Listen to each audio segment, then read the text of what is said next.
Ya mungkin semua orang boleh saja menyalahkan saya ya. Boleh saja mencari celah-celah untuk kesalahan saya. Tapi harusnya melihat ke sejarah masa lalu berkaitan dengan perjuangan saya terhadap saudari Indah Wayu Widiawati. Jadi bagaimana perjuangan saya membawa Indah Wayu Widiawati dari Magelang ke Pati, bagaimana beratnya perjuangan suami terhadap istri, diwangi kayak ngono, tak diwangi utang-utang.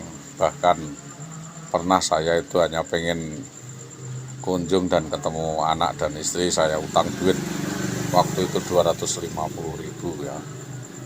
Sedangkan gajian saya jadi guru di Alpalah masih 9.000 rupiah, di Dharma 13.000 rupiah. Jadi gajian saya 9.000 rupiah gitu. Dan saya punya utang 250.000 pada tahun 97 itu.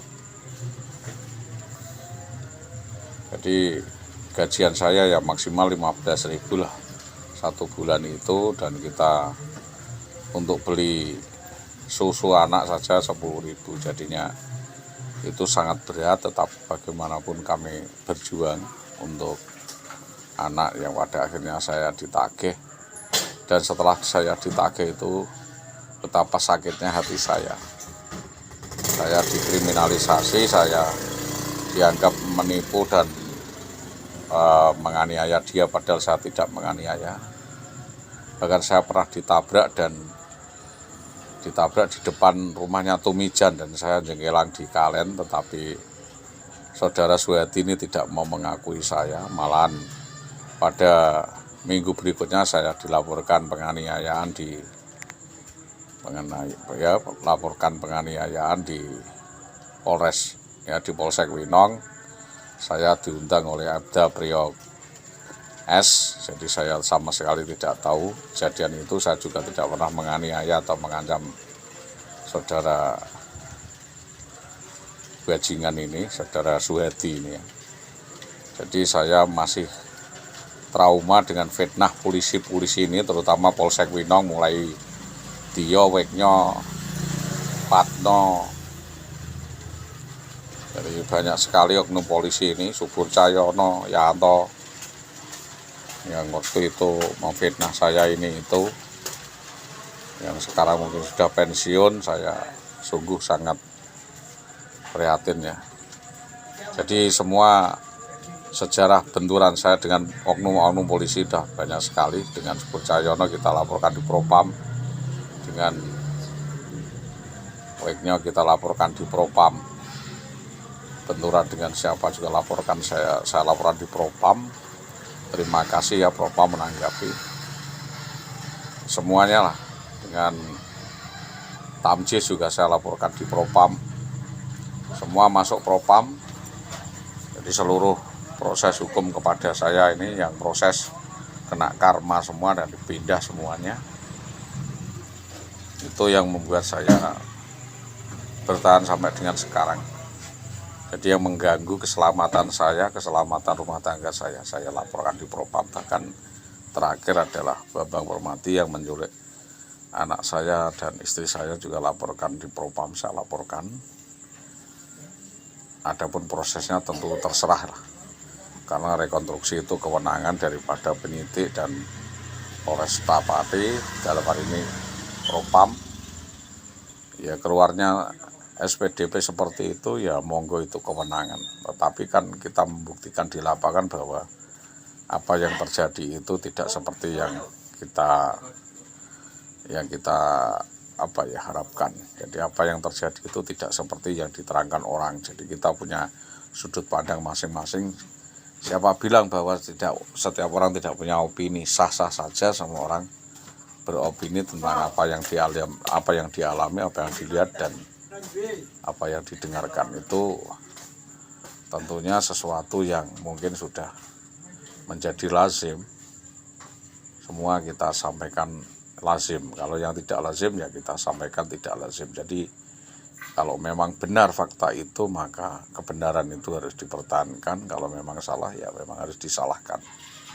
Jadi jangan mengambil berat sebelah. Jadi Jadi saya minta keadilan ini ditegakkan walaupun langit harus runtuh, karena memang di situ ada unsur-unsur lainnya di mana saya direkayasa ya oleh suatu kapitalisasi. Contohnya adalah orang kaya baru atas nama Suhedi itu tadi yang melaporkan saya di kepolisian terkait penganiayaan ringan dan sebagainya, sehingga saya diminta untuk melakukan restoratif of justice. Waktu itu kita didenda dan membayar ya katakan 35 juta waktu itu, suatu nilai yang besar. Saudara-saudara saya itu ngumpulin duit 500 gitu yang ditutup ibu saya hanya untuk membebaskan saya. Ternyata apa? Menjadi langganan polisi. Jadi setiap saya mendapatkan kasus polisi itu menjadi langganan untuk ATM. Jadi unsur pungli dan kejadian-kejadian ini menjadi pelajaran bagi saya untuk tidak memanjakan Polri dalam rangka penanganan kasus. Jadi kalau saya dilaporkan di kepolisian, ya silakan kepolisian itu melakukan penyelidikan yang benar. Kalau tidak, tentu akan kena ke Anda sendiri, itu rekayasa. Seperti yang dilaporkan saudara Parsen. Parsen melaporkan saya terkait apa? Saya nggak nyentuh dia kok, juga tidak memukul dia. Ini adalah otaknya, adalah keluarganya Tumijan CS, yang juga itu kaitannya dengan Subi dan lain sebagainya itu.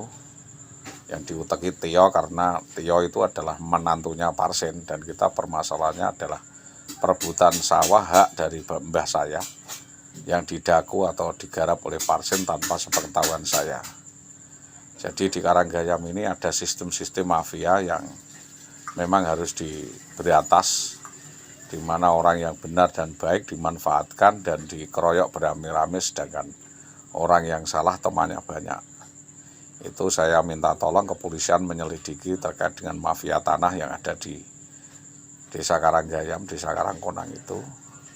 Saya menjadi korban salah satunya sampai dengan hilangnya istri dan anak saya. Itu kaitannya adalah adanya mafia di dalam Desa Karanggayam, Karangkonang itu, Pak.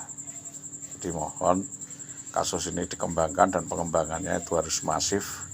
Siapapun saja yang terlibat dalam kasus ini, yang merekayasa, mengotai, dan menjadi jejaring, itu kan sudah jelas itu. Waktu saudara JB itu menjadi seksam di Tambaromo, saudara IWW di Tambaromo minta kos di Tambaromo, ada apa? Lalu waktu tidak di Kayen juga saudara IWW bentayangan di Kayen dan minta kos di Kayen.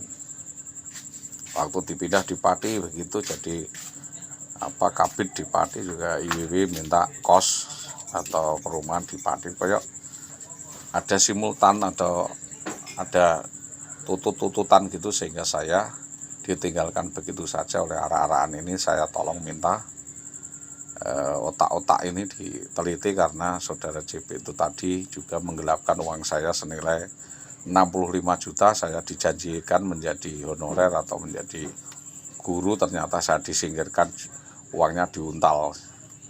Jadi ini kenyataan untuk saya berikan tahu kepada anak cucu saya bahwa keluarga Dargo ini banyak yang bajingan ini ya.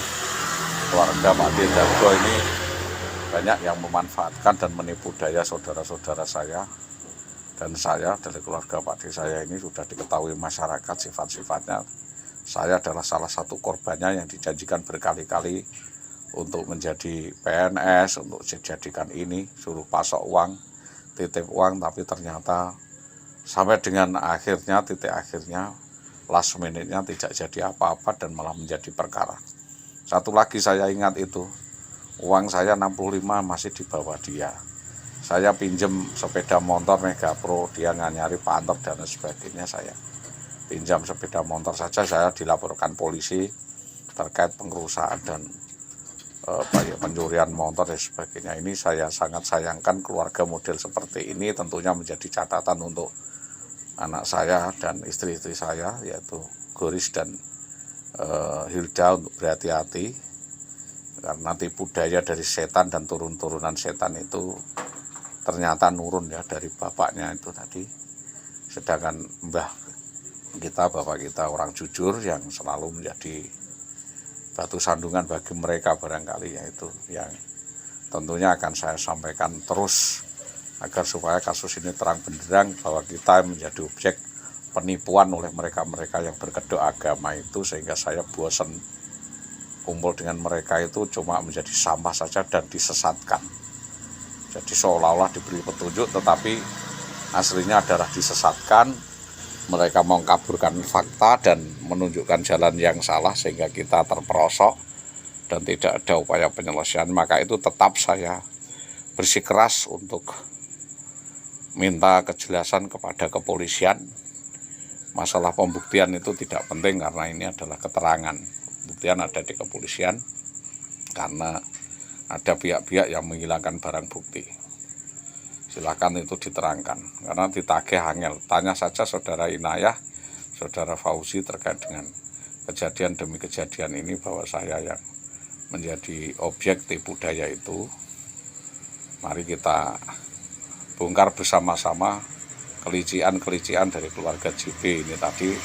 Ya mudah-mudahan anak cucunya tidak niru karena sudah dapat azab dari Allah Subhanahu wa taala terkait dengan cacat dan lain sebagainya. Itu tentunya harusnya menjadi pelajaran karena itu adalah iktibar, pelajaran dari Allah. Orang itu tidak boleh melakukan tipu daya dan lain sebagainya. Tapi terkadung hancur, rumah tangga saya sudah terkadung rusak karena mungkin unsur tipu daya itu tadi, sehingga istri saya tidak kuat dengan perlakuan atau tirakat atau usaha-usaha spiritual yang kami jalankan, sehingga memilih untuk kabur dan minta perlindungan polisi. Ya monggo lah, kalau memang kepolisian itu bisa melindungi sampai akhir hayat, ya anggap saja Tuhannya adalah polisi dan tidak ada polisi selain Tuhan ya. Kalau saya sih semua saya serahkan kepada Tuhan. Kalau memang kepolisian mau membuka data itu dan menyelesaikan kasus atau bahan-bahan yang kami sampaikan itu terkait data-data, terkait dengan keterangan-keterangan saya, mungkin otak utamanya adalah saudara JB dan saudara ML yang Mulyadi Sukolilo itu yang sulit kita hubungi terkait dengan menculik dan menghilangkan jejak atau pelarian saudara IWW ini. Saya sangat yakin ada aktor di balik penculikan, perampasan, dan aksi brutal, arogan, anarkis, dan percobaan pembunuhan kepada saya yang dilakukan para pihak, terutama oleh Bambang Permadi dan kroni-kroninya di Jalan Mojolawaran Gabus saat itu.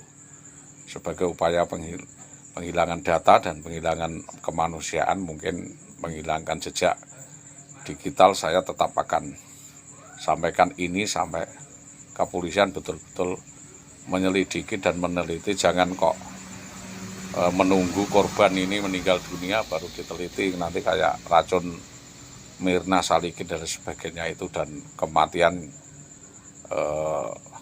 orang itu ya Sugiarto atau Dul Senen yang terkapar di Gabus itu. Jadi saya menyampaikan ini dengan harapan tidak akan terjadi hal-hal yang seperti terjadi di selatan gara-gara oyo-oyoan gemblong atau oyo-oyoan perempuan yang tidak bertanggung jawab. Itu yang dapat saya sampaikan. Mudah-mudahan apa yang saya sampaikan menjadi bahan kajian bersama dan penelitian psikologis dari berbagai pihak, terutama juga kalau mau ya dari Dinas Sosial maupun dari Satpol PP, BKPP, ya, Forkompinda dan sebagainya di dalam rangka upaya penelusuran penyelesaian aksi brutal, arogan, anarkis serta premanisme yang dilakukan oknum anggota polisi Polres Pati atas nama Bribka Bambang Permadi terhadap anak-anak dan istri saya di Jalan Mojolawaran Gabus itu sebagai standpoint awal atau start penyelidikan awal, sehingga nanti membuka kasus-kasus misteri lainnya yang dilakukan oleh Indah Wayu Widiawati yang kedua-duanya harusnya menjadi tersangka. Jangan ditutup-tutupi lah, kita buka lebar-lebar karena hal itu akan terulang kalau tidak ada sanksi. Saya minta saudara Indah Wayu segera tetapkan tersangka, dan setelah tersangka nanti diproses secara hukum dan akhirnya dipecat dari PNS, disaksikan oleh Dinas Pendidikan bahwa itu adalah perbuatan terkutuk, bejat, dan anarkis, percobaan pembunuhan dengan cara seperti itu, dengan meracun, dengan menggenocide dan mengatakan lumpuh, mengatakan gila dan sebagainya, itu adalah pembunuhan karakter yang harus diberi keterangan bahwa apa yang diterangkan itu tidak benar, karena melainkan untuk menutupi kejahatan yang dilakukannya terhadap kami dan keluarga kami. Itu kepada Bapak Kepolisian saya sampaikan terima kasih atas pembahasannya selama ini, sekalipun langkah-langkah hukum belum dilakukan, tetapi saya tentu percaya bahwa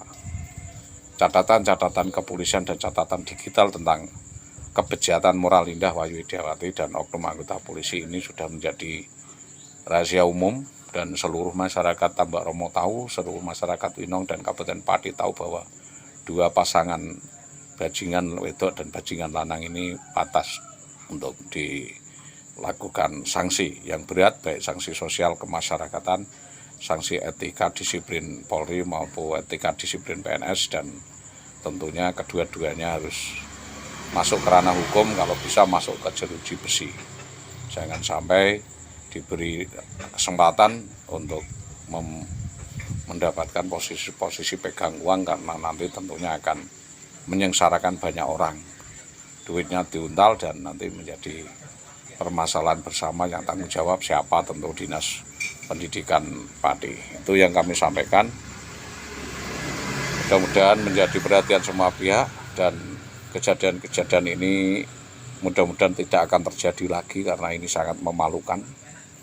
Dan atas kerjasama yang baik semua pihak, saya sampaikan terima kasih. Selamat malam. Assalamualaikum warahmatullahi wabarakatuh.